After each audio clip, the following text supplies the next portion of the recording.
Bienvenidos a un nuevo episodio de Obcast. Soy su anfitrión, Juan Amasol. El día de hoy nos embarcaremos en un viaje extraordinario a través de las páginas del libro José de San Martín de Ismael Arce, una obra que nos transporta a uno de los periodos más fascinantes y transformadores de la historia latinoamericana. Imaginen por un momento una época en la que América del Sur luchaba por su libertad, un tiempo en que el destino de naciones enteras pendía de un hilo. En medio de este turbulento escenario, emerge la figura de José de San Martín, un hombre cuya vida trasciende las páginas de la historia para convertirse en un faro de liderazgo, visión y sacrificio personal. A través de la magistral narrativa de Ismael Arce, descubriremos no solo al estratega militar que cruzó los Andes con un ejército, sino también al visionario que soñó con una América libre, al diplomático que supo tejer alianzas cruciales y al líder que antepuso siempre el bien común a sus ambiciones personales. En este episodio, exploraremos 10 aspectos fundamentales de su vida y legado que Arce desarrolla en su obra. Veremos cómo los principios que guiaron a San Martín continúan siendo sorprendentemente relevantes en nuestro mundo actual, donde el liderazgo ético y la visión estratégica son más necesarios que nunca.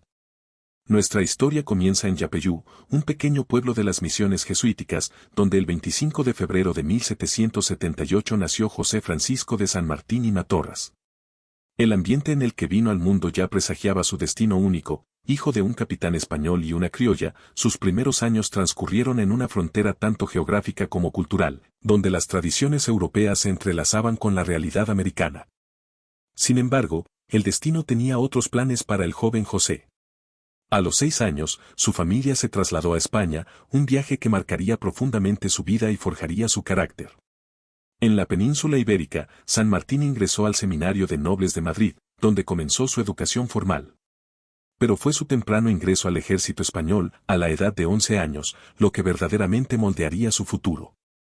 Durante sus años en España, San Martín no solo aprendió el arte de la guerra, sino que también se impregnó de las ideas ilustradas que circulaban en Europa. Su participación en las guerras napoleónicas le proporcionó una invaluable experiencia en estrategia militar y, más importante aún, le permitió observar de primera mano cómo las ideas de libertad y autodeterminación podían transformar sociedades enteras. La formación militar de San Martín fue rigurosa y completa. Participó en campañas en África y Europa, ascendiendo gradualmente en la jerarquía militar española. Cada batalla, cada campaña, cada decisión táctica se convertiría más tarde en una lección que aplicaría en su gesta libertadora. Su experiencia en la guerra de guerrillas contra los franceses, por ejemplo, influiría posteriormente en sus estrategias en América. Es fascinante observar cómo estas experiencias tempranas forjaron no solo al militar, sino también al líder. En las academias militares españolas, San Martín no solo aprendió tácticas y estrategias, sino que desarrolló una comprensión profunda de la logística, la disciplina y la importancia de la preparación meticulosa, elementos que serían cruciales en sus futuras campañas. El regreso de San Martín a América en 1812 marca uno de los momentos más decisivos no solo en su vida personal, sino en la historia de América Latina. Después de 22 años en España, donde había alcanzado el grado de teniente coronel y gozaba de una posición respetable en el ejército español, tomó una decisión que cambiaría el curso de la historia: abandonar todo para unirse a la causa de la independencia americana. Esta decisión no fue tomada a la ligera. San Martín había estado en contacto con otros americanos en Europa, participando en las logias secretas donde se discutían los ideales de libertad y autodeterminación. La influencia de estas sociedades, particularmente la Logia Lautaro, fue fundamental en su decisión de regresar a América. Estas reuniones clandestinas no solo le proporcionaron una red de contactos invaluable, sino que también ayudaron a cristalizar su visión de una América libre y unida. Su llegada a Buenos Aires en 1812 coincidió con un momento crucial en la lucha por la independencia. Las Provincias Unidas del Río de la Plata habían declarado su autonomía, pero la revolución enfrentaba serios desafíos. San Martín inmediatamente se puso al servicio de la causa revolucionaria, pero su aproximación fue diferente a la de otros líderes de la época. En lugar de involucrarse en las luchas políticas internas, se concentró en construir una fuerza militar profesional que pudiera enfrentar eficazmente al poder español. Una de sus primeras acciones fue la creación del Regimiento de Granaderos a Caballo, una unidad que se convertiría en legendaria. San Martín aplicó todo su conocimiento y experiencia militar europea para formar un cuerpo de élite que no solo sobresalía en el campo de batalla, sino que también servía como escuela de liderazgo y disciplina. Su método de entrenamiento era riguroso y revolucionario para la época, combinando la disciplina militar con la formación en valores y principios. Pero más allá de la formación militar, San Martín estaba desarrollando una visión estratégica continental. Comprendió que la independencia no podría asegurarse mediante batallas aisladas o victorias locales. Su plan, que comenzó a tomar forma durante estos primeros años, contemplaba una estrategia integral que incluiría la liberación de Chile y Perú como paso fundamental para asegurar la independencia de toda América del Sur. Nos encontramos ahora en uno de los capítulos más fascinantes de la historia militar latinoamericana, la creación del Ejército de los Andes. Después de su llegada a Mendoza en 1814, San Martín se enfrentó a un desafío que parecía casi imposible, crear un ejército profesional prácticamente de la nada, en una región con recursos limitados y sin experiencia militar previa. Mendoza era entonces una pequeña ciudad al pie de la cordillera de los Andes. San Martín, nombrado gobernador intendente de Cuyo, comprendió que esta ubicación geográfica, lejos de ser una desventaja, podría convertirse en el punto de partida ideal para su ambicioso plan continental. Sin embargo, transformar esta visión en realidad requeriría mucho más que simple estrategia militar. La creación del Ejército de los Andes fue una obra maestra de organización y liderazgo. San Martín implementó un sistema integral que abarcaba todos los aspectos necesarios para construir una fuerza militar efectiva. Estableció fábricas de pólvora y armamento, talleres de confección de uniformes y hasta una fundición para fabricar cañones. La población entera de Cuyo se movilizó en este esfuerzo colectivo, desde las mujeres que donaban sus joyas y cosían uniformes, hasta los artesanos que fabricaban monturas y herrajes. Pero San Martín sabía que un ejército es mucho más que equipamiento y números. Implementó un riguroso programa de entrenamiento que no solo incluía tácticas militares, sino también formación en valores y principios. Cada soldado debía entender no solo cómo luchar, sino por qué luchaba. Las ordenanzas del ejército, redactadas por el mismo San Martín, enfatizaban la disciplina, el respeto por la población civil y la importancia de la causa libertadora. La logística fue otro aspecto crucial. San Martín dedicó meses a la planificación detallada del aprovisionamiento, considerando desde la alimentación hasta el forraje para los animales. Estableció depósitos de suministros en puntos estratégicos y desarrolló un sistema de comunicaciones que permitiría coordinar los movimientos de las diferentes columnas del ejército. El cruce de los Andes representa uno de los logros más extraordinarios en la historia militar mundial, comparable con las hazañas de Aníbal o Napoleón. Sin embargo, lo que hace única esta operación es el nivel de planificación meticulosa y la capacidad de previsión que demostró San Martín en su ejecución. La cordillera de los Andes presentaba desafíos formidables, picos de más de 4.000 metros de altura, temperaturas extremas que oscilaban entre el calor sofocante durante el día y el frío glacial por la noche, aire enrarecido que dificultaba la respiración y senderos tan estrechos que apenas permitían el paso de un hombre con su caballo.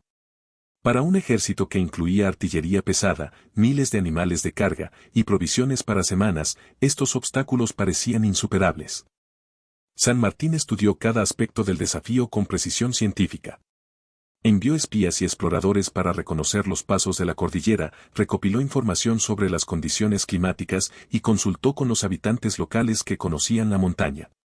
Desarrolló soluciones innovadoras para cada problema, diseñó un sistema especial de arneses para que las mulas pudieran transportar los cañones desarmados, creó un hospital de campaña especializado en mal de altura, y estableció un elaborado sistema de relevos para mantener las comunicaciones a través de la cordillera. La operación se dividió en 6 columnas que cruzarían por diferentes pasos, una estrategia que no solo distribuía el riesgo sino que también confundía al enemigo sobre el punto principal de ataque. Cada columna tenía sus propias instrucciones detalladas, cronogramas precisos y planes de contingencia. La coordinación debía ser perfecta, un retraso en cualquier punto podría significar el fracaso de toda la operación. El cruce comenzó en enero de 1817, elegido como el momento óptimo entre las nieves invernales y las lluvias de primavera. Durante 20 días, el ejército se movió como un organismo vivo a través de la cordillera. Los soldados enfrentaron vientos helados, desfiladeros vertiginosos y el temido soroche o mal de altura. Las bajas fueron inevitables, cientos de mulas y caballos se perdieron en los precipicios, y tanto hombres como animales sufrieron los efectos del frío y la altura. Sin embargo, la precisión de la planificación de San Martín y la determinación de sus hombres prevalecieron. Cuando el ejército comenzó a descender hacia el valle de Aconcagua en Chile, había logrado lo que muchos consideraban imposible. La sorpresa fue total. Mientras los realistas esperaban que cualquier invasión llegara con el mejor tiempo en la primavera, San Martín había elegido el momento más difícil precisamente porque era el menos esperado. En la narrativa de la independencia latinoamericana, frecuentemente nos enfocamos en las batallas y las hazañas militares. Sin embargo, como nos revela magistralmente Ismael Arce en su obra, San Martín comprendió que la verdadera libertad requería tanto de la pluma como de la espada. Su habilidad diplomática fue tan crucial para el éxito de la causa independentista como su genio militar. Desde sus primeros días en Buenos Aires, San Martín demostró una comprensión sofisticada del poder de las relaciones y las alianzas estratégicas. Su participación en la Logia Lautaro no fue simplemente una afiliación política, fue el primer paso en la construcción de una red de contactos y apoyos que resultaría fundamental para su proyecto continental. Esta red incluía no solo a patriotas americanos, sino también a comerciantes británicos, diplomáticos extranjeros y hasta realistas descontentos. En Mendoza, su capacidad diplomática se manifestó en la forma en que manejó las relaciones con las diferentes facciones políticas locales y nacionales. Logró mantener la autonomía necesaria para construir su ejército mientras navegaba las turbulentas aguas de la política rioplatense. Su correspondencia de la época revela un líder que sabía cuándo presionar y cuándo ceder, cuándo ser directo y cuándo utilizar la sutileza diplomática. Un aspecto poco conocido pero fundamental de su estrategia diplomática fue su relación con los pueblos indígenas. San Martín estableció negociaciones con las comunidades pehuenches, cuyo conocimiento de los pasos cordilleranos era invaluable. Respetó sus costumbres y protocolos, participando en parlamentos y estableciendo acuerdos que fueron cruciales para el éxito del cruce de los Andes. Esta aproximación respetuosa y pragmática a las relaciones interculturales fue revolucionaria para su época. También demostró una notable habilidad para manejar las relaciones internacionales. Su correspondencia con los británicos, quienes mantenían una presencia naval significativa en el Pacífico, fue un ejercicio de sutileza diplomática. Sin comprometer la causa independentista, logró mantener una neutralidad benevolente que resultaría crucial para el desarrollo de las campañas militares. La campaña de liberación de Chile representa uno de los capítulos más complejos y decisivos en la gesta libertadora de San Martín. Tras el exitoso cruce de los Andes, se enfrentaba ahora al desafío de transformar una invasión militar en una revolución legítima que contara con el apoyo del pueblo chileno. La primera fase de la campaña culminó con la victoria de Chacabuco el 12 de febrero de 1817. Esta batalla no fue solo un triunfo militar, fue la validación de la estrategia integral de San Martín. El ejército que había cruzado los Andes demostró su efectividad y las redes de apoyo que había cultivado entre los patriotas chilenos comenzaron a dar fruto. Sin embargo, San Martín sabía que una batalla no aseguraba la libertad. Los meses siguientes pusieron a prueba su capacidad de adaptación y resiliencia. Mientras las fuerzas patriotas avanzaban hacia el sur, los realistas se reagrupaban y recibían refuerzos. El desastre de Cancha Rayada, donde el ejército patriota fue sorprendido y dispersado durante la noche, pudo haber sido el fin de la campaña. Sin embargo, la respuesta de San Martín a este revés demostró su verdadera grandeza como líder. En menos de 2 semanas, logró reorganizar sus fuerzas y, más importante aún, mantener vivo el espíritu de la revolución. Su discurso ante el pueblo de Santiago en esos momentos críticos es un ejemplo magistral de liderazgo en tiempos de crisis. No minimizó la gravedad de la situación, pero transmitió una confianza inquebrantable en la causa de la libertad. La batalla de Maipú, el 5 de abril de 1818, fue el resultado de esta recuperación extraordinaria.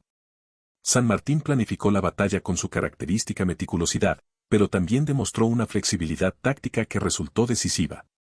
La victoria no solo aseguró la independencia de Chile, estableció las bases para la siguiente fase de su plan continental, la liberación del Perú.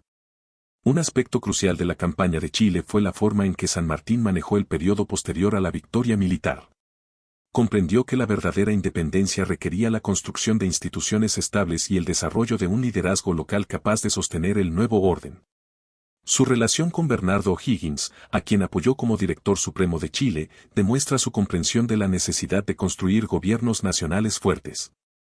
La organización de la Expedición Libertadora del Perú fue el siguiente gran proyecto, y San Martín dedicó considerable energía a asegurar que Chile tuviera la estabilidad necesaria para servir como base de operaciones.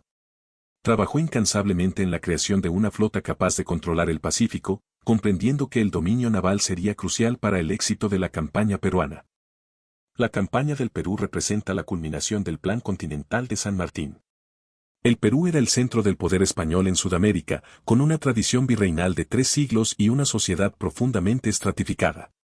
La liberación de este territorio no solo requería poder militar, sino también una comprensión profunda de sus complejas dinámicas sociales y políticas. La expedición libertadora zarpó del puerto de Valparaíso el 20 de agosto de 1820. Era una fuerza impresionante, resultado de años de preparación y del esfuerzo conjunto de las naciones ya liberadas. La flota, bajo el mando del almirante Thomas Cochrane, transportaba un ejército bien equipado y experimentado. Sin embargo, San Martín sabía que la victoria en el Perú requeriría mucho más que superioridad militar. Su estrategia para el Perú fue revolucionaria para su época. En lugar de buscar una confrontación directa con las fuerzas realistas, San Martín optó por una campaña de desgaste psicológico y político. Desembarcó en Pisco y estableció su cuartel general, desde donde comenzó a difundir las ideas independentistas entre la población. Utilizó la imprenta como arma de guerra, publicando proclamas y periódicos que explicaban los beneficios de la independencia. La guerra psicológica de San Martín fue extraordinariamente efectiva. Sus proclamas garantizaban el respeto a la propiedad privada y prometían un gobierno que representaría a todos los sectores de la sociedad. Esta aproximación causó numerosas deserciones en las filas realistas y ganó el apoyo de importantes sectores de la élite limeña. El momento crucial llegó con la entrada a Lima. A diferencia de otras campañas militares, San Martín logró que la capital virreinal cayera sin un asedio sangriento. El virrey La Serna se vio obligado a abandonar la ciudad, más por la presión política y social que por la fuerza militar. El 28 de julio de 1821, San Martín proclamó la independencia del Perú en una ceremonia solemne en la Plaza Mayor de Lima. Como protector del Perú, San Martín implementó una serie de reformas progresistas. Abolió la mita y el tributo indígena, declaró la libertad de vientres para los esclavos y estableció la libertad de imprenta. Sin embargo, enfrentó la resistencia de sectores conservadores que veían estas reformas como demasiado radicales. También tuvo que lidiar con la continuada presencia de fuerzas realistas en la sierra, que mantenían el control de importantes recursos y población. El histórico encuentro entre San Martín y Simón Bolívar en Guayaquil, ocurrido el 26 y 27 de julio de 1822, representa uno de los momentos más enigmáticos y significativos de la independencia latinoamericana. Dos visiones de la libertad americana, dos estrategias diferentes, dos personalidades extraordinarias se encontraron en esta ciudad portuaria para decidir el futuro del continente. Las circunstancias que llevaron a esta reunión eran complejas. La campaña del Perú se había estancado, con las fuerzas realistas atrincheradas en la sierra y manteniendo una significativa base de poder. Por el norte, Bolívar había completado la liberación de la Nueva Granada y avanzaba hacia el sur. Guayaquil se había convertido en un punto de tensión, reclamada tanto por Perú como por la Gran Colombia. El encuentro estuvo marcado por el contraste entre las personalidades de ambos libertadores. Bolívar, carismático y ambicioso, llegó primero a Guayaquil y efectivamente anexó la ciudad a la Gran Colombia.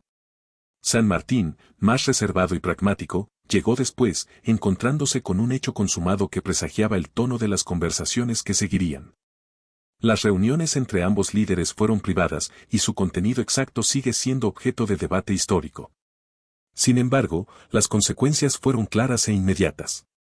San Martín comprendió que la presencia de dos líderes, dos ejércitos y dos visiones diferentes podría comprometer la causa de la independencia. En un acto de desprendimiento personal extraordinario, decidió retirarse de la escena política americana. La decisión de San Martín después de Guayaquil revela la verdadera grandeza de su carácter. En una carta posterior a Bolívar, escribió: «Los sentimientos que expreso a usted, los creo necesarios para la tranquilidad de ambos y para el logro de los objetivos que nos hemos propuesto». Esta frase encapsula su filosofía de liderazgo, el bien común siempre por encima de las ambiciones personales. El significado del encuentro de Guayaquil trasciende el momento histórico. Representa un ejemplo extraordinario de cómo el verdadero liderazgo implica a veces dar un paso al costado cuando las circunstancias lo requieren. San Martín demostró que la causa de la independencia era más importante que cualquier protagonismo personal. Tras el histórico encuentro de Guayaquil, San Martín tomó una decisión que asombró a sus contemporáneos y continúa siendo objeto de análisis histórico: su retiro voluntario de la escena americana. El 20 de septiembre de 1822, en una sesión del Congreso peruano, renunció a todos sus cargos y poderes, abandonando América para nunca más regresar al territorio que había ayudado a liberar. Esta decisión no fue un acto impulsivo, sino el resultado de una profunda reflexión sobre el futuro de la causa independentista. San Martín había observado cómo las luchas internas y las ambiciones personales amenazaban con destruir lo que tanto sacrificio había costado construir. Su partida fue un acto final de liderazgo, demostrando con el ejemplo que el poder no debe ser un fin en sí mismo. El viaje hacia el exilio fue discreto, como correspondía a su carácter. Primero se dirigió a Chile, donde rechazó los honores que le querían tributar. Luego pasó brevemente por Mendoza, la ciudad donde había forjado el ejército de los Andes. En cada lugar, sus palabras fueron las mismas: no deseaba que su presencia fuera causa de divisiones en las nacientes repúblicas. En febrero de 1824, San Martín partió hacia Europa con su hija Mercedes, estableciéndose inicialmente en Bruselas y posteriormente en Francia. Su vida en el exilio fue modesta, casi austera. Rechazó numerosas ofertas para regresar a América y ocupar cargos de poder. Cuando las circunstancias económicas lo apremiaban, prefirió vender sus posesiones, incluyendo la espada que había usado en sus campañas, antes que solicitar ayuda de los gobiernos que había ayudado a crear. Durante su exilio, mantuvo una abundante correspondencia que nos permite comprender su pensamiento. Seguía con atención los acontecimientos en América, pero se negaba sistemáticamente a intervenir o siquiera opinar públicamente sobre ellos. Su única excepción fue cuando la guerra entre Argentina y Brasil amenazaba la independencia por la que tanto había luchado. Entonces ofreció sus servicios militares, pero con la condición de que no se le diera ningún poder político. Los últimos años de su vida los pasó en Boulogne-sur-Mer, Francia, donde falleció el 17 de agosto de 1850. Hasta el final mantuvo su dignidad y sus principios. En su testamento legó su sable de campaña al general Rosas, no como un gesto político, sino como símbolo de la defensa de la independencia americana frente a las potencias extranjeras. El legado de José de San Martín trasciende las victorias militares y los logros políticos. Representa un modelo de liderazgo y servicio público que continúa siendo relevante en nuestros días. A través de su vida y sus acciones, estableció un conjunto de principios y valores que pueden guiarnos en los desafíos contemporáneos. El primer aspecto de su legado es la visión estratégica. San Martín demostró la importancia de pensar más allá de lo inmediato y considerar el panorama completo. Su plan continental no se limitaba a liberar territorios, buscaba crear naciones viables y establecer las bases para su desarrollo futuro. En un mundo cada vez más interconectado, esta capacidad de pensar sistémicamente es más valuable que nunca. La segunda dimensión de su herencia es el liderazgo basado en el ejemplo. San Martín no solo dio órdenes, compartió las privaciones de sus soldados, enfrentó los mismos peligros y demostró con sus acciones los valores que predicaba. Su estilo de liderazgo se caracterizaba por la preparación meticulosa, la atención al detalle y el cuidado por quienes estaban bajo su mando. El tercer elemento de su legado es la integridad personal y el desinterés. En una época donde el poder personal y la gloria eran objetivos comunes, San Martín demostró que el verdadero liderazgo implica estar dispuesto a dar un paso al costado cuando el bien común lo requiere. Su rechazo a participar en las luchas internas y su exilio voluntario son ejemplos extraordinarios de esta filosofía. La cuarta dimensión es su aproximación integral a los desafíos. San Martín comprendió que la independencia no era solo una cuestión militar, sino que requería cambios sociales, económicos y culturales. Sus reformas en Perú, aunque breves, demuestran una comprensión sofisticada de la necesidad de transformación social. El quinto aspecto de su legado es la importancia de la educación y la preparación. Desde la creación del Ejército de los Andes hasta sus reformas en Perú, San Martín siempre enfatizó la necesidad de formar personas capaces de sostener y desarrollar las instituciones de las nuevas naciones. El sexto elemento es su pragmatismo constructivo. A pesar de sus ideales revolucionarios, San Martín siempre buscó el camino que minimizara el derramamiento de sangre y maximizara las posibilidades de éxito a largo plazo. Su preferencia por la guerra psicológica sobre la confrontación directa en Perú es un ejemplo de este enfoque. La séptima dimensión es su capacidad de construcción de consensos y alianzas. San Martín demostró una notable habilidad para unir diferentes grupos y intereses en pos de un objetivo común, sin por ello comprometer sus principios fundamentales. El octavo aspecto es su compromiso con la libertad y la justicia. Las reformas que implementó, desde la abolición de la esclavitud hasta la protección de los derechos indígenas, demuestran que su visión de la independencia iba más allá de un simple cambio de gobierno. La novena dimensión de su legado es la importancia de la planificación y la preparación meticulosa. El éxito de sus campañas militares no fue producto del azar, sino de un análisis detallado y una preparación exhaustiva. Finalmente, el décimo elemento de su legado es la dignidad personal. Incluso en el exilio y enfrentando dificultades económicas, San Martín mantuvo sus principios y su integridad. Su vida demuestra que el verdadero liderazgo no se mide por los cargos ocupados o los honores recibidos, sino por la consistencia entre los principios proclamados y las acciones realizadas. Al cerrar este recorrido por la extraordinaria vida de José de San Martín, a través de la magistral narrativa de Ismael Arce, nos encontramos ante el legado de un hombre que trascendió su tiempo y sus circunstancias para convertirse en un símbolo perdurable de liderazgo y sacrificio por el bien común. La historia de San Martín, tal como la presenta Arce en su obra, no es simplemente una crónica de batallas ganadas o territorios liberados. Es un testimonio de cómo la visión, la determinación y los principios inquebrantables pueden cambiar el curso de la historia.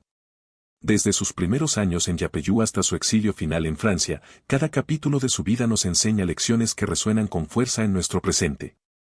Su capacidad para soñar con una América libre cuando tal idea parecía imposible, su habilidad para construir equipos efectivos y formar líderes, su comprensión de que la verdadera victoria requiere tanto de estrategia militar como de visión política, y sobre todo, su disposición a renunciar al poder personal en favor del bien común, son ejemplos que brillan con especial intensidad en nuestro mundo actual. Como siempre enfatizamos en Obcast, lo que hemos compartido hoy es apenas una ventana a la fascinante obra de Ismael Arce sobre José de San Martín. Los invitamos a sumergirse en la lectura completa del libro para descubrir los numerosos detalles, anécdotas y reflexiones que enriquecen esta extraordinaria historia.